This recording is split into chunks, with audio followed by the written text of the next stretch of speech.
Welcome back to my YouTube channel. तो भाई लोगों, बहुत सारे लोगों का इंतजार था सऊदी अरेबिया वर्सेस पाकिस्तान की गेम का। वर्ल्ड कप क्वालिफाइंग राउंड 2 का मैच था ये, और पाकिस्तान 4-0 से ये गेम सऊदी अरेबिया से हारा। अब अगर देखा जाए ना, ऑनेस्टली तो पाकिस्तान ने बहुत अच्छी परफॉर्मेंस दी है। और ये बात सुनने के बाद पाकिस्तानी फैंस जो हैं वो मुझे यही बात कहेंगे कि यार क्या हो गया इसको, ये किस तरह की बात कर रहा है। लेकिन ऑनेस्टली अगर आपने पाकिस्तान की प्रीवियस गेम्स देखी हो, जहाँ पे पाकिस्तान ने 4 नेशनल टूर्नामेंट खेला था इंडिया में जाकर, वहां पर भी पाकिस्तान की मैंने गेम्स देखी थी। और उसके बाद मैंने कंबोडिया के अगेंस्ट जो मैच हुआ था पाकिस्तान का, वो भी मैंने देखा था। हालांकि उसके बाद कोचिंग कोचिंग स्टाफ जो है वो चेंज हुआ, और स्टेफन ने कंबोडिया की गेम्स में जो है वो पाकिस्तान को टेक ओवर किया था। और अब जाकर पाकिस्तान की टीम बहुत ऑर्गेनाइज होती हुई नजर आई है। और हैट्स ऑफ टू स्टेफन। मेरे ख्याल से पाकिस्तान फुटबॉल फेडरेशन ने सालों के बाद, डेकेड्स के बाद एक बहुत अच्छा डिसीजन लिया कि एक बहुत अच्छे कोच को लेकर आए हैं। और अब जो है वो चीज नजर आना शुरू हो चुकी है। और आप यही बात करेंगे कि 4-0 यार हारे हैं, फिर भी आप ये बात कर रहे हो। तो भाई 4-0 हारे हैं, लेकिन हमने जिस तरह की गेम खेली है ना, और जितने ऑर्गेनाइज होकर टीम नजर आई है, वो चीज जो है पाकिस्तानी फुटबॉल में बहुत अच्छे से लैग कर रही थी। आपने शायद पाकिस्तान और इंडिया का मैच जो हम 4-0 से हारे थे इंडिया में, वो नहीं देखा होगा। हम लोग बिल्कुल बिखरे हुए खेल रहे थे उस टाइम के ऊपर। जरा सा इंडिया प्रेस करता था तो हम लोगों के हाथ पांव फूल जाते थे, बॉल टूट जाता था, और हमने डिफेंसिव एरर से भी गोल खाए थे वहां पर। उसके बाद कंबोडिया के अगेंस्ट, क्योंकि जाहिर बात है इतना ज्यादा टाइम नहीं मिला था स्टेफन को, लेकिन फिर भी कंबोडिया में हम अवे जाकर मैच ड्रॉ करके आए थे। और फिर वो हमने होम लेग में 1-0 से कंबोडिया को हराया था। वो भी कन्विंसिंग परफॉर्मेंस नहीं थी पाकिस्तान की तरफ से। लेकिन आज की गेम देख के मैं काफी ज्यादा हैरान हुआ। अब देखें, हमारे यहाँ दो तरह के फैंस आते हैं। एक आते हैं और दोनों जो है ना बहुत एक्सट्रीमिस्ट हैं। एक आते हैं जिन्होंने आते ही पहले कह दिया था जी वो पाकिस्तान 6 गोलों से हारेगा, 8 गोलों से हारेगा। और दूसरी तरफ हमारे कुछ फैंस जो है ना एक्सपेक्टेशन लगा के बैठे थे कि हम सऊदी अरेबिया को हराएंगे। लेकिन बीच वाले लोग कहीं पे नजर नहीं आ रहे थे, कि जो कि पाकिस्तान की परफॉर्मेंस खाली देखते, डिस्पाइट द फैक्ट कि हम हारे हैं, जीते हैं, जो मर्जी हो। लेकिन जिस तरह मैंने पाकिस्तान की फुटबॉल पिछले कुछ टाइम से फॉलो किया, और जिस तरह स्टेफन ने पिछले 1 डेढ़ महीने में इतना चेंज लेके आ गया वो पाकिस्तानी टीम में, तो मैं समझता हूँ Pakistan football is going to a very right direction right now. क्योंकि टीम के अंदर ऑर्गेनाइजेशन नजर आई। और जब आप इस तरह से टीम बना रहे होते हैं जो बिल्कुल बिखरी हुई टीम है, ठीक है, और ऐसी टीम जिसके पाकिस्तान में तो भाई डोमेस्टिक लीग होती नहीं है।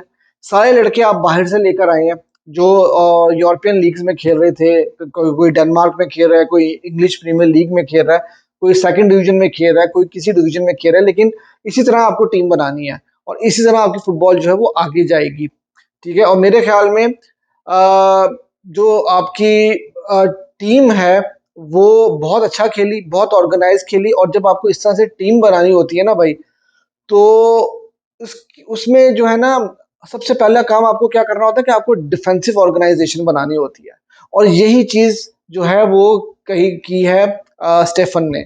हम बहुत सारे लोग बात कर रहे हैं कि जी हमारा मिडफील्ड में हमने डोमिनेट नहीं किया, हमने पोजेशन नहीं रखा, हम लोगों ने अटैक नहीं किए इतने ज्यादा। लेकिन भाई पहला स्टेप होता है कि आप अपने आप को डिफेंसिव ऑर्गेनाइज करते हो। और ये चीज हमें पहली गेम्स में नजर नहीं आ रही थी, जो इस गेम में नजर आई है। हम डिफेंसिवली बहुत ज्यादा ऑर्गेनाइज थे, और पहला हाफ तो हम बहुत ही अच्छा खेले। पहला गोल भी आउट ऑफ द बॉक्स हुआ था। कब मेरे ख्याल से 25 मीटर से जो है वो शूट लगी और गोल हो गया। उसके अलावा हमने सऊदी अरेबिया को नहीं खेलने दिया। और इस चीज को ज़हन में रखें, जो इस मैच से पहले भी बात हो रही थी कि ये सऊदी टीम वो टीम है जिसने अर्जेंटीना को, वर्ल्ड चैंपियंस को हराया था वर्ल्ड कप में। ये भी बात मानने वाली है कि इनके प्रॉपर लड़के नहीं थे। लेकिन आप ये देखें कि लड़के ट्रेन किसके साथ हो रहे हैं, ये रोनाल्डो के साथ, बेंजीमा के साथ। आप देखें कितना हैवीली इन्वेस्ट कर रही है सऊदी अरेबिया अपने फुटबॉल में। तो उसके अगेंस्ट पाकिस्तान में क्या है, कोई स्ट्रक्चर ही नहीं है भाई, कोई ना इंफ्रास्ट्रक्चर है ना कोई स्ट्रक्चर है, कुछ भी नहीं है। उस लिहाज से पाकिस्तान बहुत अच्छी डायरेक्शन में जा रहा है आई थिंक। और मैं समझता हूँ कि पाकिस्तान फुटबॉल फेडरेशन को चाहिए कि स्टेफन को ना भाई लंबा कॉन्ट्रैक्ट दे दें। वो बंदा टीम बना देगा, आपको कहीं ना कहीं जो है ना खड़ा कर देगा वो। तो बहुत अच्छी मैं समझता हूँ कि ये परफॉर्मेंस थी पाकिस्तान की। डिफेंसिवली तो बहुत ही अच्छी परफॉर्मेंस थी। हमने जो 4-0 की जो स्कोर लाइन, आपको इतनी बुरी स्कोर लाइन अगर लग भी रही है, तो हमने 90 मिनट के बाद जाके 2 गोल खाए हैं। तो अदरवाइज हम लोग 2-0 ही थे और उसमें से भी पहला गोल मैंने जैसा आपको पहले बताया कि डी से बाहर से हुआ, दूसरा गोल हमने पेनल्टी कंसीड कर दी। तो आई थिंक ओवरऑल हमारा अच्छा गेम है, थोड़ा-सा एक्सपीरियंस जो हम इसी तरह बड़ी टीम से अगेंस्ट खेल के हम जब लेंगे ना, तो ये मिस्टेक्स हम जो है वो करनी छोड़ देंगे और फिर हम मज़ीद टफ कॉम्पिटिशन देंगे सऊदी अरेबिया जैसी टीम को।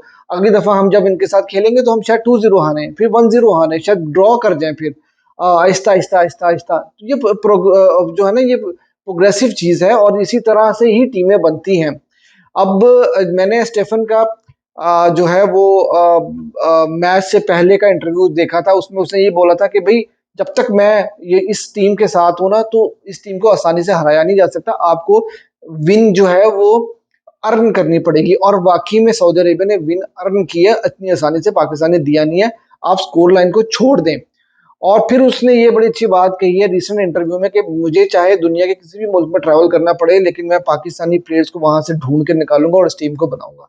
तो इसलिए मैं ये बात कर रहा हूँ कि पाकिस्तान फुटबॉल फेडरेशन को चाहिए कि इस बंदे को 2-3 साल का कॉन्ट्रैक्ट दे दें और लगे रहें उसके साथ और उसको टीम बनाने दें, ये बंदा ठीक कर देगा टीम।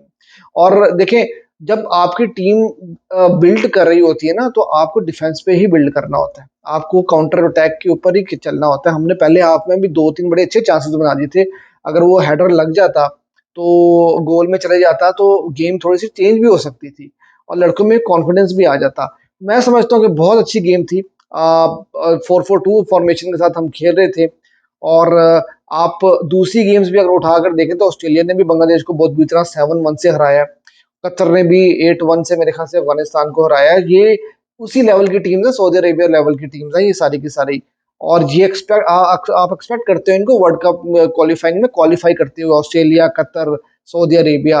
तो पाकिस्तान ने उस लिहाज से बहुत अच्छी परफॉर्मेंस दी है। अगर आप आखिरी के 90 मिनट्स के बाद के जो 2 गोल्स निकाल दें तो स्कोर लाइन भी बड़ी रिस्पेक्टेबल स्कोर लाइन है। तो मैं तो एक्सपेक्ट ही ये कर रहा था कि पाकिस्तान अगर एक रिस्पेक्टेबल स्कोर लाइन भी निकाल के लेके जाती है ना इस गेम से, तो वो बहुत बड़ी अचीवमेंट होगी पाकिस्तान की।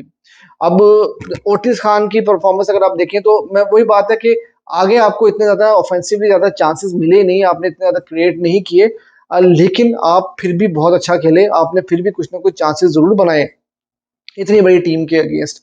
अगर हम लोग अपने चांसेस जो 1-2 चांसेस मिले थे अगर हम अवेल कर लेते तो हम सऊदी अरेबिया को काफ़ी टफ टाइम दे सकते थे। तो मैं ये समझता हूँ कि हम लोगों की जो डायरेक्शन है वो बहुत अच्छी डायरेक्शन है और आप स्कोर लाइन को मत देखें, टीम के साथ खड़े रहें और पीएफएफ ने जो है वो एक क्या कहते हैं एक सिग्नेचर भी किया है सऊदी अरेबिया के साथ और उनके साथ जो है एक एग्रीमेंट हुआ है जहाँ पे वो पाकिस्तान के फुटबॉल को प्रमोट भी करेंगे। आई थिंक हम राइट डायरेक्शन में जा रहे हैं, लेकिन हमें अपनी लीग खड़ी करनी पड़ेगी भाई। लीग के बगैर जो है ना आपकी फुटबॉल प्रमोट नहीं हो सकती, क्योंकि अभी हम लोगों को सिर्फ उन प्लेयर्स के ऊपर रिलाई करना है जो इंटरनेशनली डिफरेंट लीग्स में खेल रहे हैं, लेकिन हमें अपने डोमेस्टिक प्लेयर्स को भी बनाना है। तो हमें अपनी लीग को ऑर्गेनाइज करना पड़ेगा, हमें लीग जो है वो बनानी पड़ेगी और मैं समझता हूँ कि हम बहुत अच्छी डायरेक्शन में जा रहे हैं। दूसरी तरफ अगर हम इंडिया की बात करें तो इंडिया ने कुवैत को उनके घर में जाके 1-0 से हरा दिया है, जो कि एक बहुत बड़ा स्कोर है। और अगर इंडिया सेकंड पोजीशन ले लेती है तो अगले राउंड के लिए क्वालिफाई कर देगी और कुवैत को उन्होंने 1-0 से हरा दिया है और रिसेंटली भी उन्होंने कुवैत को जो है वो मैचेस हराए हैं। तो कुवैत तो भाई उनके हाथ के लिए ना कोई बड़ी बात नहीं रही है। अगर उन्होंने अफगानिस्तान को भी गेम्स हरा दी तो इसका मतलब है कि इंडिया जो है वो अगले राउंड के लिए भी क्वालिफाई कर देगा राउंड 3 के लिए और इंडिया को बहुत अच्छे मैचेस खेलने को मिलेंगे, बहुत अच्छा एक्सपीरियंस गेन करेगी इंडिया की टीम। हमें भी ऐसे ही करना है। यही वो कोच है स्टेफन जिन्होंने इंडियन फुटबॉल को जो है चेंज किया, इंडियन फुटबॉल के अंदर मेंटालिटी चेंज की और आज हमारी मेंटालिटी जो है ना बहुत इंप्रूव मेंटालिटी थी। तो मेरे ख्याल से हम एक अच्छी डायरेक्शन में जा रहे हैं। दिल छोटा नहीं करना और हम लोग जो है ना वो इंशाल्लाह यहाँ से आगे ही जाएंगे।